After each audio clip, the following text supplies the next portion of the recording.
Hello there and welcome. Thank you very much to Tuesday's Right Stuff with me, Matthew Wright. It's January the 19th, a sad day for cat fans.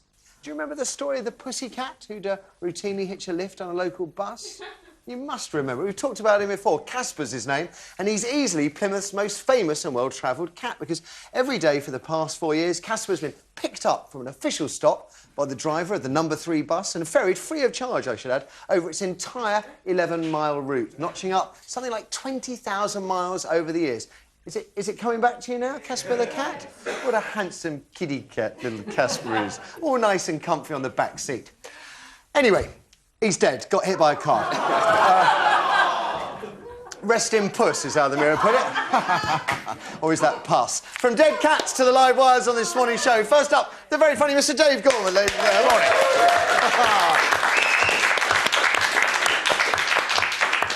And I'm told I can wake up every day to your voice.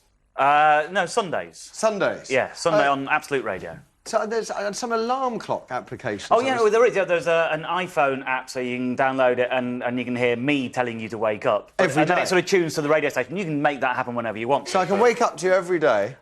Well, you can do that anyway, Matthew, as you know. Bless. You spurned my offers. It's because I got a bad back. I have got a bad back, by the way, so if you see me listing, it's not that I've had too much to drink this early in the morning. Chance to be a fine thing. And next time we have Gail Porter, ladies and gentlemen. Are you very brown, Gail? Yeah, sprayed it on this morning. I was going to say, I thought you've been away on holiday in the last 24 hours. Yeah, I went on holiday last night. No, I sprayed it on. I think I overdid it, but it's all right, you know. I'll tell you what, you have not overdone it. There's a great picture of Amy Winehouse around today. Have you seen that? No, I haven't. She overdone it. She's Has Amy Winehouse overdone it? It's the most redundant question ever asked.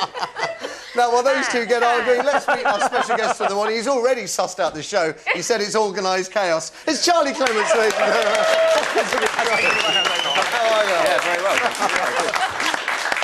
well. Organised chaos, and that was just the audience. Now, it's a huge weekend for Charlie because this Saturday it's going to be exactly 4 years since he first appeared as Walford's budding entrepreneur, Bradley Branning. Unlucky in love? Well, Bradley has been married to nutter Stacey Slater, for heaven's sake. He's also, of course, one of the suspects in the Christmas Day murder of Archie Mitchell. I say one of the suspects. There's a fair few to choose from, apart from Bradley. There's Peggy, Phil, Janine, Ian, Roxy, Ronnie, Jack and Sam. So, did you do it? Can't give that away. It's top secret. I don't even know. Nobody knows. It's shrouded in secrecy. How are they? Because I know there's talk about there's a live episode coming up to celebrate 25 years of this. Yeah. I think that's all tied into the Archie murder. Right.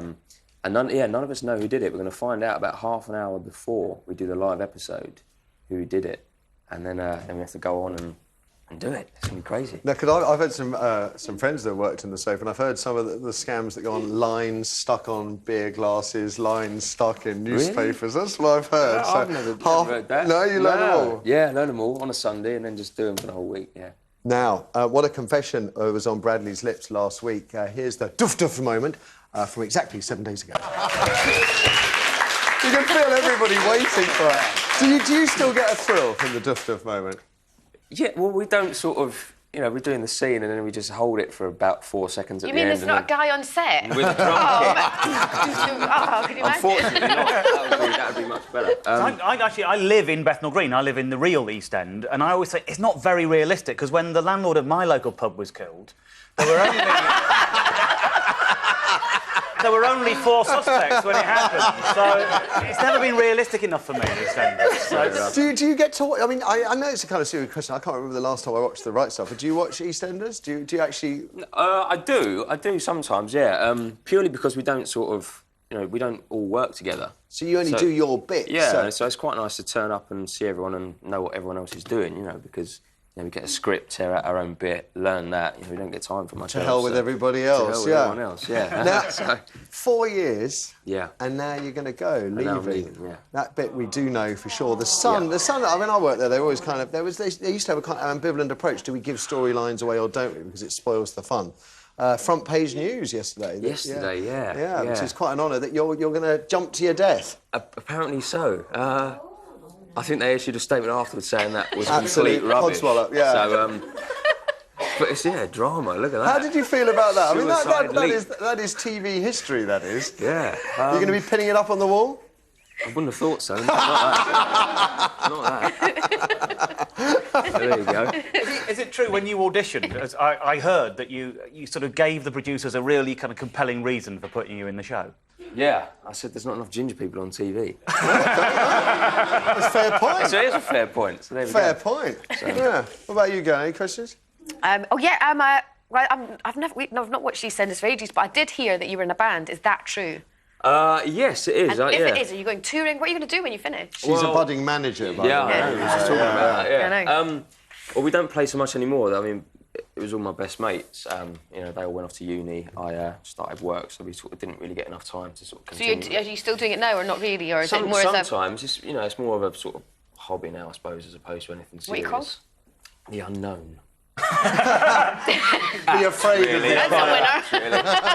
That was the idea. I love the way you say, and I started work, as if you went to work in a bank. You went to EastEnders. Yeah. It's quite nice. Started work, It's work, so. It's a good gig, and I love this guy because his favourite riffs include Jimi Hendrix, Jimmy Page, all the Jimmys, which is fantastic. You're in the right place Cranky. amongst friends Jimmy here. Nail, Jimmy Nail.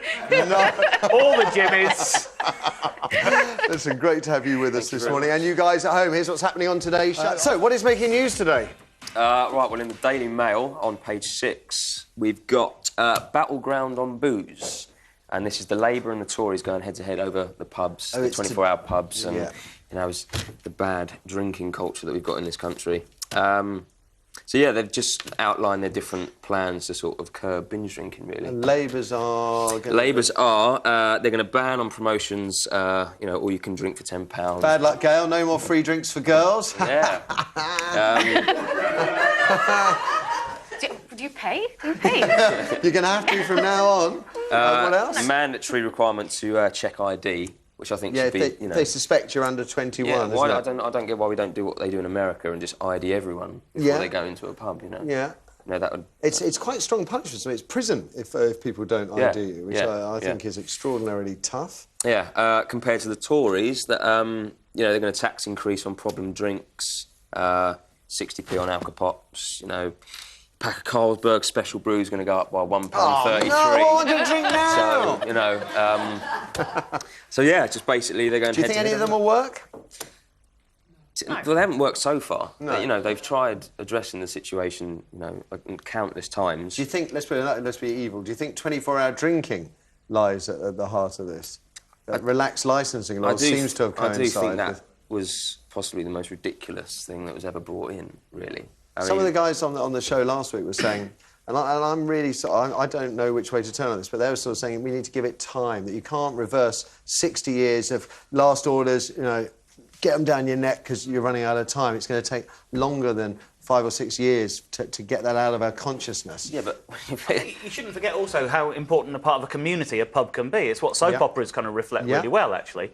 And sort of like in my hometown Stafford, in the estate where my parents live, there was one pub and it's given up because they can't keep it going. It's actually been bought by a church. And it's a really sad thing for that estate to lose a pub.